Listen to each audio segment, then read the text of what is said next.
আসসালামু আলাইকুম ওয়া রাহমাতুল্লাহি ওয়া বারাকাতুহু। আলহামদুলিল্লাহি ওয়া কাফা ওয়া সালামুন আলা ইবাদিহিল্লাযিনা ইসতাফা আম্মা বা'দ। স্বাগত জানাচ্ছি সিমস একাডেমির পক্ষ থেকে আরবি ভাষা শিক্ষা ক্লাস এবং সূরা আল কাফিরুনের অনুবাদ শিক্ষা ক্লাসে আপনাদের সাথে রয়েছি আমি আব্দুল্লাহ আল মামুন। গত ক্লাসে আমরা কিছু ভোকাবুলারি শিখেছিলাম এবং সেই ভোকাবুলারি সহ এর আগে যতগুলো ক্লাস ছিল আমরা সবগুলো ক্লাসে কিছু কিছু শব্দার্থ শিখেছি। তো আজকে আমরা এখানে কিছু শব্দ শিখব শুরুতে, এবং শব্দ শেখার পরে আমরা সেই শব্দগুলোর আলোকে কিছু বিষয়, কিছু সেন্টেন্স বা বাক্য আমরা অনুশীলন করব ইনশাআল্লাহ। আশা করছি এই শব্দগুলো এবং বাক্যগুলো আপনাদের সবকিছুই পরিচিত মনে হবে এবং এগুলো আপনারা সবাই অনুবাদ করতে পারবেন, যেহেতু আমরা এই শব্দগুলো আগেও শিখেছিলাম। তো আজকের নতুন এখানে 4টা শব্দ আমরা শিখব। যেমন প্রথমে একটা শব্দ রয়েছে তিফলুন, তিফলাতুন। এর মানে হচ্ছে একটি শিশু। আর আপনারা বুঝতেই পারছেন তিফলুন শব্দটি পুরুষবাচক এবং তিফলাতুন শব্দটি নারীবাচক। কারণ কিভাবে একটি নারীবাচক শব্দ এবং একটি পুরুষবাচক শব্দ চেনা যায় সে সম্পর্কে আমরা কিন্তু বিস্তারিত আলোচনা করেছি আমাদের পূর্ববর্তী ক্লাসগুলোতে। যদি মনে না থাকে তাহলে আপনারা আমাদের পূর্ববর্তী ক্লাসগুলো দেখে নিতে পারেন। তাহলে তিফলুন মানে হচ্ছে একজন ছেলে শিশু, আর তিফলাতুন মানে হলো একজন মেয়ে শিশু। তাহলে তিফল, তিফলা, তিফলুন, তিফলাতুন মানে একটি শিশু। এরপরে রয়েছে আনা। এখানে আমরা কিছু প্রোনাউন শিখব এবং এই প্রোনাউনগুলো আমরা অনুশীলন করব ইনশাআল্লাহ। আনা মানে হলো আমি। আনা মানে হচ্ছে আমি। এটা নারীবাচক পুরুষবাচক উভয়ের জন্যই শুধু আনা ব্যবহৃত হবে। তারপরে শব্দটা হলো আংতা এবং আংটি। আংতা মানেও হলো তুমি, আংটি মানেও হলো তুমি। তবে আংতা শব্দটি ব্যবহৃত হবে পুরুষবাচক ব্যক্তিকে বোঝানোর জন্য, আর আংটি শব্দটি ব্যবহৃত হবে নারীবাচক ব্যক্তিকে বোঝানোর জন্য বা কোনো নারীকে ইঙ্গিত করার জন্য। আংতা মানে তুমি একজন পুরুষ, আংটি মানে তুমি একজন নারী। নারীকে বললে আমরা বলবো আংটি, আর পুরুষকে বললে আমরা বলবো আংতা। তারপরে শব্দ হচ্ছে হুয়া। হুয়া মানে হলো সে, থার্ড পারসন সিঙ্গুলার। হিয়া মানে হচ্ছে সে। হুয়া শব্দটি আমরা পুরুষবাচক ব্যক্তি বা বস্তুর জন্য ব্যবহার করতে পারি, এবং হিয়া শব্দটি আমরা নারীবাচক ব্যক্তি বা বস্তুর জন্য ব্যবহার করতে পারি। তাহলে এখানে আপাতত আমরা সিঙ্গুলার 3টা প্রোনাউন শিখলাম। আনা মানে হলো আমি, আংতা অথবা আংতি মানে হলো তুমি, হুয়া অথবা হিয়া মানে হলো সে। আজকের এই লেসনগুলো পড়ার জন্য আমাদের এই 4টা শব্দ মুখস্থ করলেই হবে ইনশাআল্লাহ। তাহলে আমরা এই শব্দগুলো আবারও দেখে নিচ্ছি। তিফলুন, তিফলাতুন মানে হলো একটি শিশু। তিফলুন এটা পুরুষ শিশু বা ছেলে শিশুকে বোঝানোর জন্য ব্যবহার করা হয়। তিফলাতুন মেয়ে শিশুকে বোঝানোর জন্য ব্যবহার করা হয়। তাহলে তিফলুন এবং তিফলাতুন এই উভয় শব্দের মানে হলো একটি শিশু। আনা মানে হলো আমি, আংতা অথবা আংতি মানে হলো তুমি। আংতা শব্দটি পুরুষদেরকে ইঙ্গিত করা হয় এবং আংটি শব্দটি নারীকে ইঙ্গিত করা হয়। হুয়া মানে হলো সে, হিয়া মানেও সে। হুয়া এটা পুরুষদের জন্য ব্যবহৃত হয়, আর হিয়া শব্দটি নারীদের জন্য ব্যবহার করা হয়। যদি আমাদের এই 4টা শব্দ মুখস্থ হয়ে গিয়ে থাকে অথবা আমরা এই 4টা শব্দের সাথে ভালোভাবে পরিচিত হয়ে থাকি, তাহলে এর পরের যে সেন্টেন্সগুলো আছে সবগুলোই আমাদের জন্য সহজ হবে ইনশাআল্লাহ। তাহলে আসুন দেখে নেওয়া যাক। প্রথমেই যে সেন্টেন্সটা রয়েছে সেটা হচ্ছে আনা তিলমিদুন। আনা মানে আমি, যেটা আজকেই আমরা শিখলাম, এবং গত ক্লাসে আমরা শিখেছিলাম তিলমিদুন শব্দটি। আপনাদের নিশ্চয়ই মনে আছে। যদি তিলমিদুন শব্দের অর্থটা মনে না থাকে অথবা সেই শব্দগুলো পড়া না হয়ে থাকে, তাহলে আপনারা আমাদের পিডিএফ থেকেও সেটা পড়ে নিতে পারেন অথবা আপলোড করা ভিডিওটাও দেখে নিতে পারেন। তাহলে আনা মানে হলো আমি, তিলমিদুন মানে একজন ছাত্র। তাহলে আনা তিলমিদুন মানে হবে আমি একজন ছাত্র। তারপরে রয়েছে আনা তিলমিদুন জাদিদুন। আনা মানে আমি, যেটা আজকেই শিখলাম।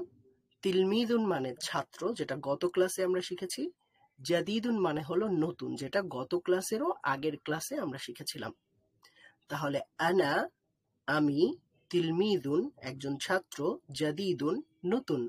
তাহলে এখানে অর্থ হবে আমি একজন নতুন ছাত্র। আনা তিলমিদুন জাদিদুন আমি একজন নতুন ছাত্র। তারপরে আসুন, এখানে আছে আনা বিলালুন। যদি আমরা আমাদের নিজেদের নাম এভাবে প্রেজেন্ট করতে চাই তাহলে আমরা বলবো আনা বিলালুন। যেমন এখানে বলা হচ্ছে আমি বিলাল। বিলাল একটি নাম, তারপরে আয়েশা একটি নাম রয়েছে। তো আনা বিলালুন, আমি বিলাল। আনা তিলমিদুন, আমি একজন ছাত্র। আনা তিলমিদুন জাদীদুন, মানে আগের মতোই, আমি একজন নতুন ছাত্র। তারপরে রয়েছে আনা ওয়ালাদুন মুআদ্দাবুন। আনা মানে আমি, ওয়ালাদুন মানে একজন ছেলে, যেটা আমরা আমাদের পূর্বের ক্লাসে শিখেছি। মুআদ্দাবুন মানে ভদ্র, যেটা আমাদের গত ক্লাসেই ছিল। আনা ওয়ালাদুন মুআদ্দাবুন মানে আমি একজন ভদ্র ছেলে। আনা ওয়ালাদুন মুআদ্দাবুন মানে আমি একজন ভদ্র ছেলে। গুড। তারপরে আসুন পরবর্তী লাইনে, এখানে লেখা আছে আনা আইশাতু। আনা আইশাতু মানে হলো আমি আয়েশা। আনা আয়েশা, আমি আয়েশা। তারপরে যদি বলতে হয় আমি একজন শিক্ষার্থী, তাহলে বলবো আনা তিলমিদাতুন, আমি একজন শিক্ষার্থী। এখানে আপনারা একটা পার্থক্য লক্ষ্য করছেন। বিলাল বলেছিল আনা তিলমিদুন, আমি একজন ছাত্র, আর এখানে আয়েশা বলছে আনা তিলমিদাতুন, আমি একজন ছাত্রী। এখানে একটা শেষে গোলতা আছে, কিন্তু বিলালের ক্ষেত্রে এখানে গোলতা ছিল না। এর কারণ আপনারা নিশ্চয়ই জানেন, কারণ এই বিষয়টা আমরা আগেও আলোচনা করেছি। তিলমিদুন এটা পুরুষবাচক এবং তিলমিদাতুন নারীবাচক। শেষে গোলতা দিয়ে নারীবাচকের জন্য আমরা শব্দ ব্যবহার করতে পারি, বেশিরভাগ শব্দ। তাহলে আনা তিলমিদুন মানে আমি একজন ছাত্র, আর আনা তিলমিদাতুন মানে আমি একজন ছাত্রী। তারপরের বাক্যটা হলো আনা আনা তিলমিদাতুন জাদিদাতুন, আমি একজন নতুন ছাত্রী। আমি একজন নতুন ছাত্রী। জাদিদাতুন এখানেও নারীবাচক হয়েছে। কেন হয়েছে সেটা আপনারা আমাদের পূর্ববর্তী ক্লাসগুলো দেখে নেবেন। কারণ তিলমিদাতুন জাদিদাতুন, নতুন শিক্ষার্থী বা নতুন ছাত্রী বোঝানোর জন্য উভয়টাই নারীবাচক হয়ে থাকে। অর্থাৎ কোনো একটা নাউন এবং তার অ্যাডজেক্টিভ একই রকমের হয়। তারপরে যে সেন্টেন্স রয়েছে সেখানে বলা হচ্ছে আনা বিনতুন মুআদ্দাবাতুন। আনা বিনতুন মুআদ্দাবাতুন, এখানে তায়ের জায়গায় বা হবে। আপনাদেরকে পিডিএফ দেওয়ার সময় আমি এটা ঠিকঠাক করে দিব ইনশাল্লাহ। আচ্ছা, তো আনা বিনতুন মুআদ্দাবাতুন মানে হলো আমি একজন ভদ্র মেয়ে। আনা বিনতুন মুআদ্দাবাতুন মানে আমি একজন ভদ্র মেয়ে। তারপরে আছে হুয়া বিলালুন। হুয়া মানে হলো সে, যেটা একটু আগেই আমরা পড়লাম। হুয়া মানে হচ্ছে সে, বিলালুন মানে একটা নাম। হুয়া বিলালুন, সে বিলাল। হুয়া তিলমিদুন, সে একজন শিক্ষার্থী। হুয়া তিলমিদুন মানে সে একজন শিক্ষার্থী। তারপরে রয়েছে হুয়া তিলমিদুন জাদিদুন, সে একজন নতুন শিক্ষার্থী। তারপরের বাক্যটা হলো হুয়া ওয়ালাদুন মুআদ্দাবুন, সে একজন ভদ্র ছেলে। হুয়া ওয়ালাদুন মুআদ্দাবুন, সে একজন ভদ্র ছেলে। তারপরের লাইনে রয়েছে হিয়া। হিয়া শব্দটাও আমরা পড়েছি, এটা নারীদেরকে বোঝানোর জন্য ব্যবহার করা হয়। হিয়া আইশাতু, সে আয়েশা। হিয়া তিলমিদাতুন, সে একজন শিক্ষার্থী। হিয়া সে, তিলমিদাতুন শিক্ষার্থী, জাদিদাতুন নতুন। হিয়া তিলমিদাতুন জাদিদাতুন মানে হবে সে একজন নতুন শিক্ষার্থী।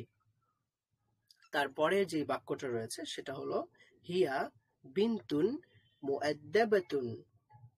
হিয়া বিনতুন মুআদ্দাবাতুন, হিয়া মানে সে, বিনতুন মানে একটা মেয়ে, যেটা আমরা গত ক্লাসে শিখেছি।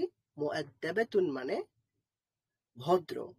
তাহলে হিয়া বিনতুন মুআদ্দাবাতুন মানে হলো সে একজন ভদ্র মেয়ে। মাশাআল্লাহ। তারপরে যদি আমরা বাকি সেন্টেন্সগুলো পড়ি, প্রথমেই রয়েছে হুয়া বিলালুন। হুয়া মানে সে, বিলাল একটা নাম। হুয়া বিলালুন, সে বিলাল। হুয়া তিলমিযুন, সে একজন শিক্ষার্থী। তিলমিযুন একজন শিক্ষার্থী বা একজন ছাত্র। হুয়া তিলমিযুন জাদিদুন, সে একজন নতুন ছাত্র। ক্লাসের শেষে আপনারা বলতে চাইলে বলতে পারবেন। দেখুন, হুয়া তিলমিযুন জাদিদুন, সে একজন নতুন ছাত্র। হুয়া ওয়ালাদুন মুআদ্দাবুন, সে একজন ভদ্র ছেলে। ওয়ালাদুন মানে একটি ছেলে, মুআদ্দাবুন মানে ভদ্র। হুয়া ওয়ালাদুন মুআদ্দাবুন।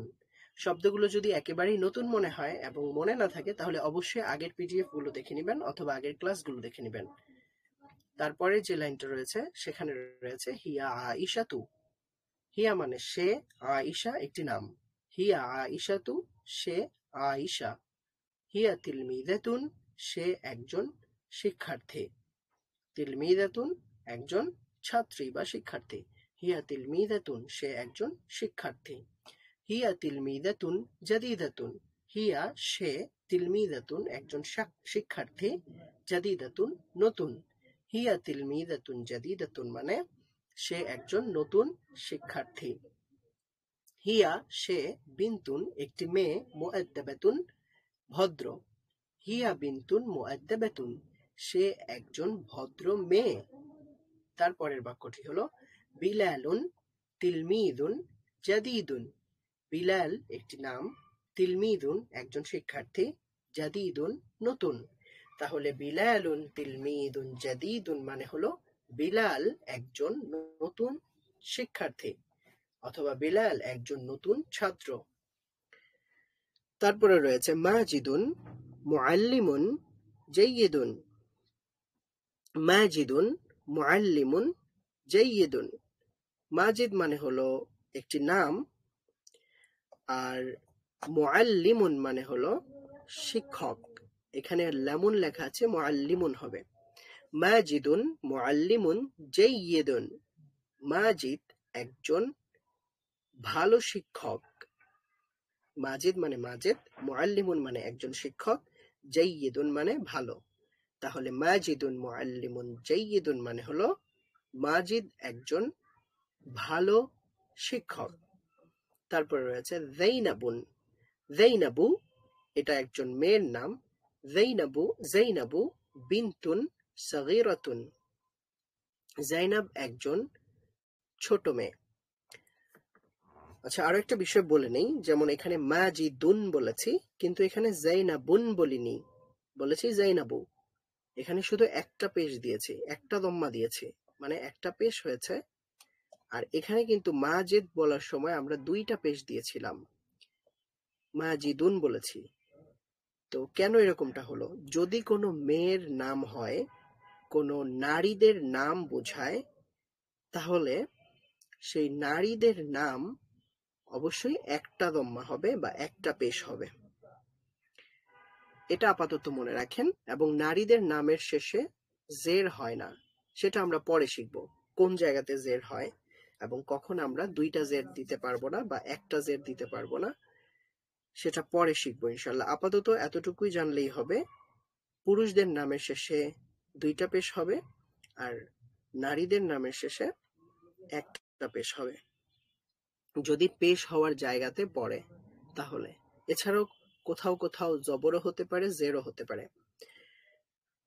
যাইনাবু বিনতুন সগীরাতুন। বিনতুন মানে একটা মেয়ে, সগীরাতুন মানে ছোট।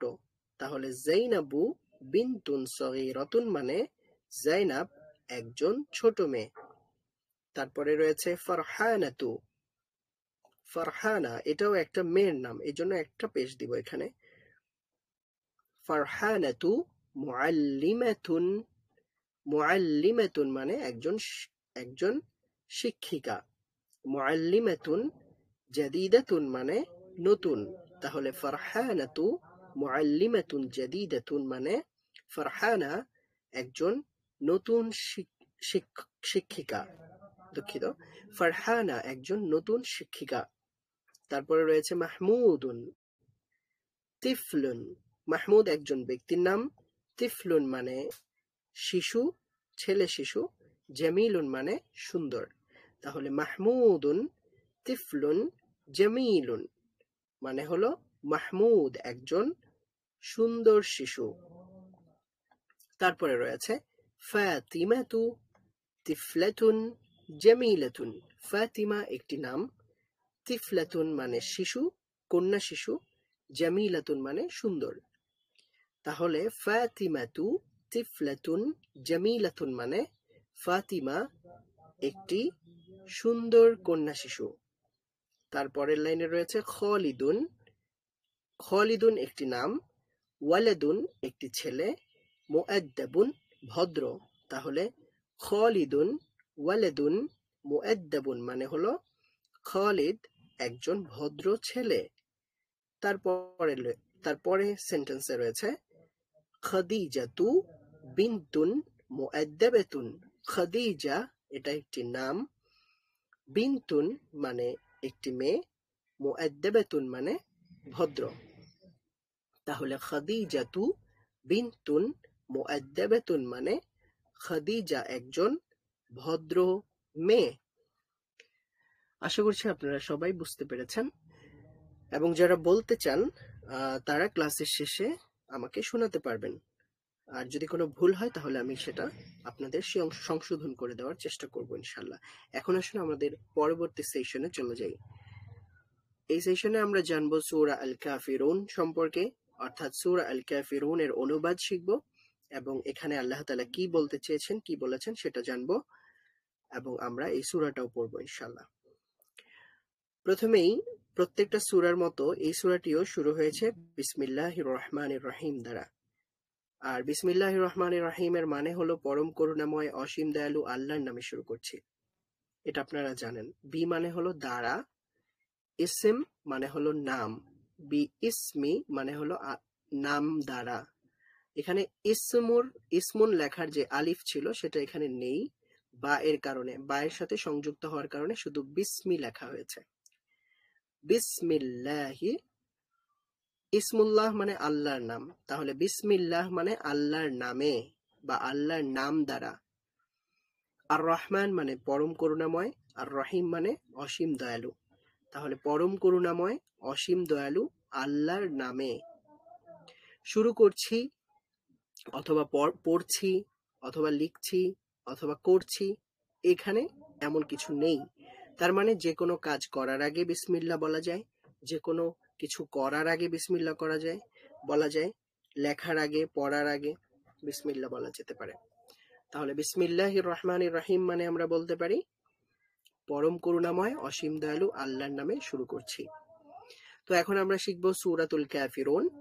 সূরাহ মানে তো আপনারা জানেন অধ্যায়, এবং আল কাফিরুন মানে হলো কাফের সম্প্রদায়, মানে যারা আল্লাহকে অস্বীকার করে, অথবা যারা মহান আল্লাহ তাআলার কৃতজ্ঞতা প্রকাশ করে না, আল্লাহ তাআলার অনুগ্রহগুলোকে গোপন করে, তারা সত্য জানার পরেও সত্যকে মেনে নেয় না, সত্যকে অস্বীকার করে, তাদেরকে কাফের বলা হয়।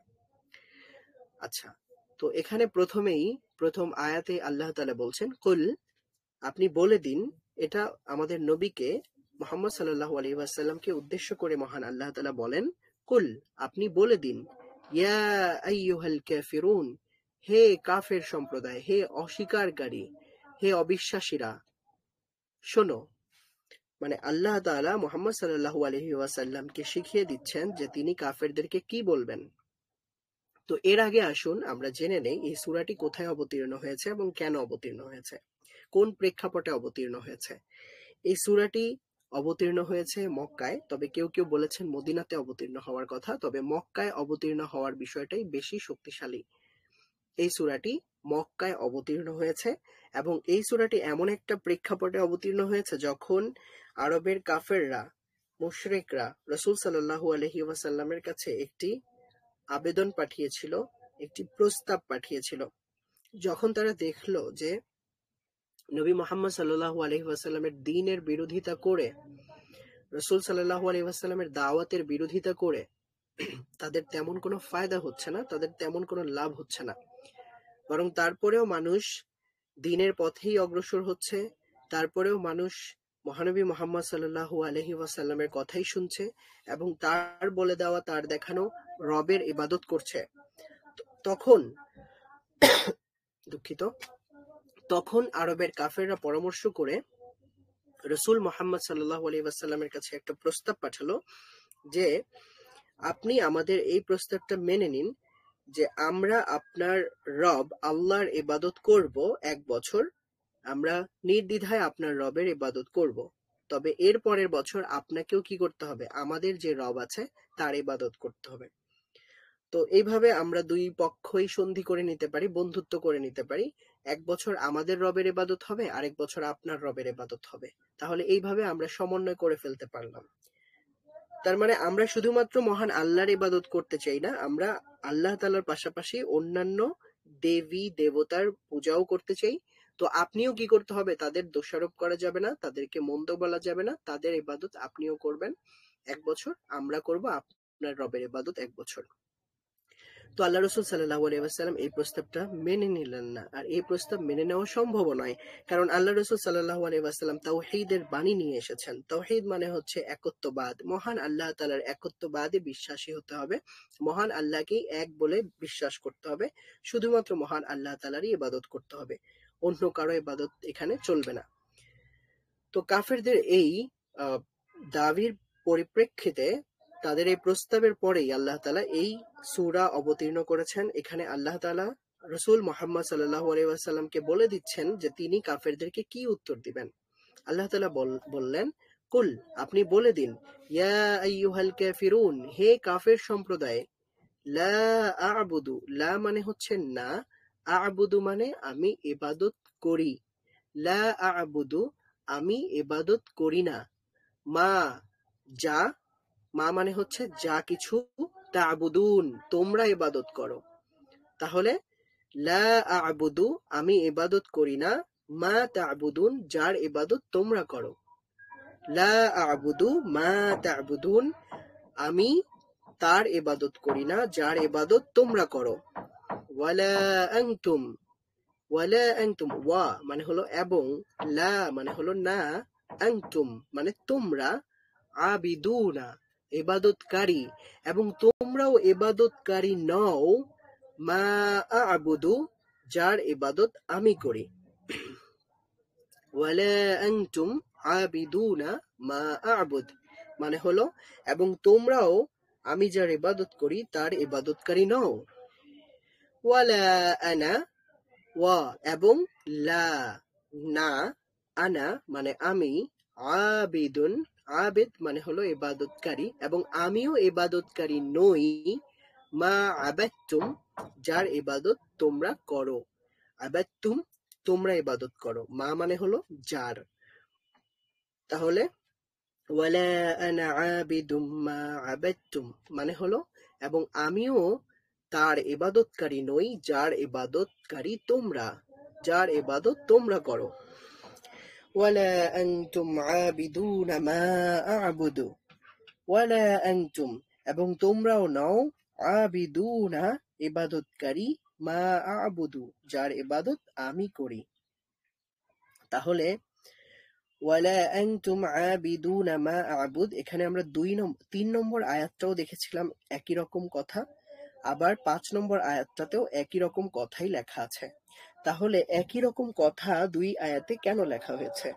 এর কারণ হলো, প্রথম যে আয়াতটা রয়েছে 3 নম্বর আয়াত, সেখানে আল্লাহর রাসূল মুহাম্মদ সাল্লাল্লাহু আলাইহি ওয়াসাল্লাম প্রেজেন্টের কথা বলছেন, বর্তমানের কথা বলছেন, যে বর্তমানে তোমরা আমি যার ইবাদত করি তার ইবাদত করো না। এবং ওয়ালা আনতুম আবিদুনা মা আ'বুদ মানে হলো এটা ভবিষ্যতের কথা বলছে, যে ভবিষ্যতেও যারা কাফের থাকবে, যারা অবিশ্বাসী থাকবে, এবং যারা অবিশ্বাসী হওয়া চিরকালের জন্য স্থির, আল্লাহ তাআলা স্থির জানেন যে তারা কাফের, তারা মুশরিক, তারা কখনোই ইবাদতে আল্লাহ তাআলার সাথে অন্য কাউকে শরীক করা বন্ধ করবে না, তারা সবসময় কুফরিই করবে। তো এই ধরনের ব্যক্তিরা কি হবে? এই ধরনের ব্যক্তিরা কখনোই আমি যার ইবাদত করি তার ইবাদত করবে না। তাহলে ৫ নম্বর আয়াতটা ফিউচারের কথা বলছে। ওয়ালা আনতুম আবিদুনা মা আ'বুদ, এবং আমি যার ইবাদত করি তার ইবাদতও তোমরা করবে না যদি তোমাদের মধ্যে কলুষতা থাকে। লাকুম দীনুকুম ওয়ালিয়া দীন। লাকুম তোমাদের জন্য, দীনুকুম তোমাদের হিসাব নিকাশ, তোমাদের ফলাফল। দিন মানে হলো ফলাফল অথবা হিসাব নিকাশ অথবা বিচার, ঠিক আছে? বিচার কার্য, যেটা আমরা পড়েছিলাম সূরা আল ফাতিহার মধ্যে, মালিক ইয়াউমিদ্দিন। মালিক মানে হলো মালিক, ইয়াউমুদ্দিন, ইয়াউমুন মানে হলো দিন, ইয়াউমুন ইয়াউমুন মানে হচ্ছে দিন, মানে হচ্ছে ডে, আর দিন মানে হচ্ছে বিচার দিবস, বিচার অথবা ফলাফল। তো ইয়াউমুদ্দিন মানে হলো ফলাফল দিবস। তাহলে লাকুম দীনুকুম তোমাদের জন্য রয়েছে তোমাদের ফলাফল, ওয়ালিয়া দিন এবং আমার জন্য রয়েছে আমার ফলাফল। অর্থাৎ তাওহীদের যে ফলাফল জান্নাত, সেটা আমারটা আমার জন্য, এবং তোমাদের যেই কুফরি কাফের কুফরি করার যে ফলাফল জাহান্নাম, সেটা তোমাদের জন্য। লাকুম দীনুকুম ওয়ালিয়া দিন, তোমাদের ফলাফল তোমার পাওয়ার, ফল তোমাদের ফলাফল তোমরা পাবে, ওয়ালিয়া দিন এবং আমার ফলাফল আমি পাবো। কেউ কারো ফলাফল পাবে না। আমার আমি আল্লাহর ইবাদত করি, সেটা তোমরা পাবে না সেই ফলাফল। তোমরা মুশরিক, তোমরা আল্লাহর সাথে অন্যদেরকেও শরীক করো, সেটার অন্যায় অপরাধ সেটা আমার ঘাড়ে চাপবে না।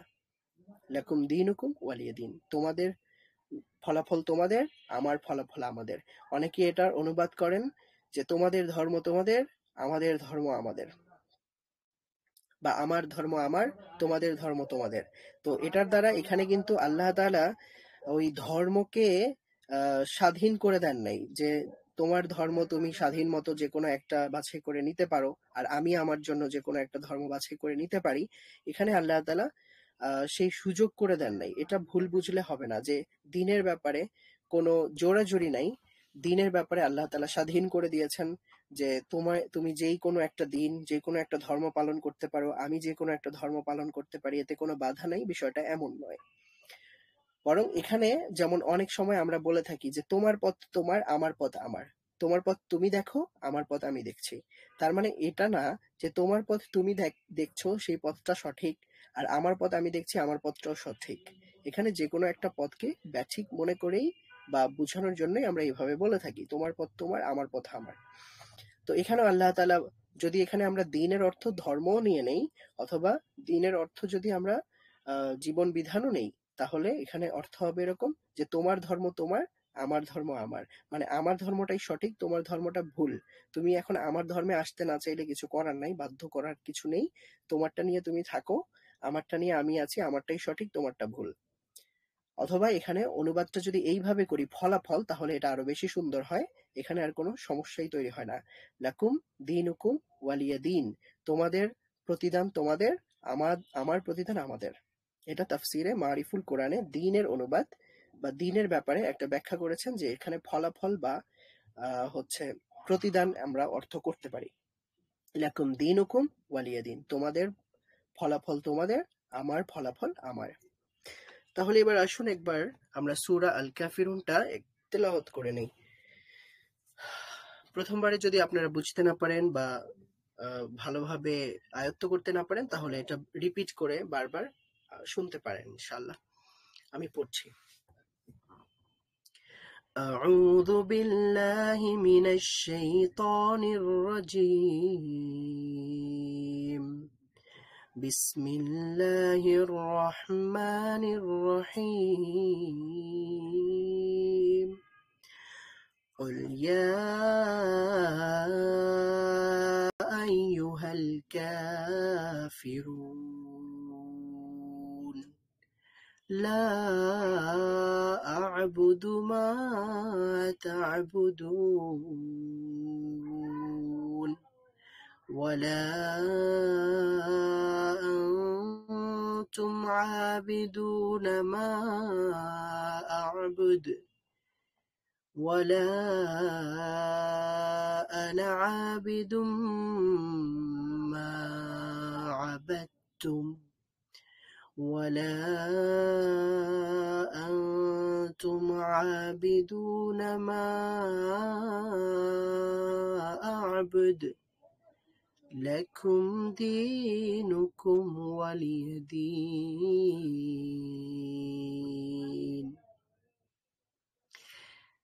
আচ্ছা, তো আশা করছি আপনারা ক্লাসটা উপভোগ করেছেন, বুঝতে পেরেছেন। তো এখানে দেখেন প্রথমেই ইয়াটা যখন আমরা টান দিব তখন আমাদের এখানে 3 আলিফ টান দিতে হবে।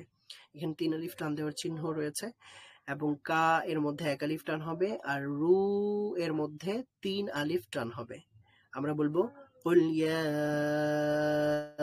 আইয়ুহাল কাফিরুন। তারপরে লা যখন বলবো সেখানেও 3 আলিফ টান হবে। আ'বুদু মা তা'বুদুন, মা বলবো 1 আলিফ টান, তা'বুদু দু এর মধ্যে 3 আলিফ টানতে হবে।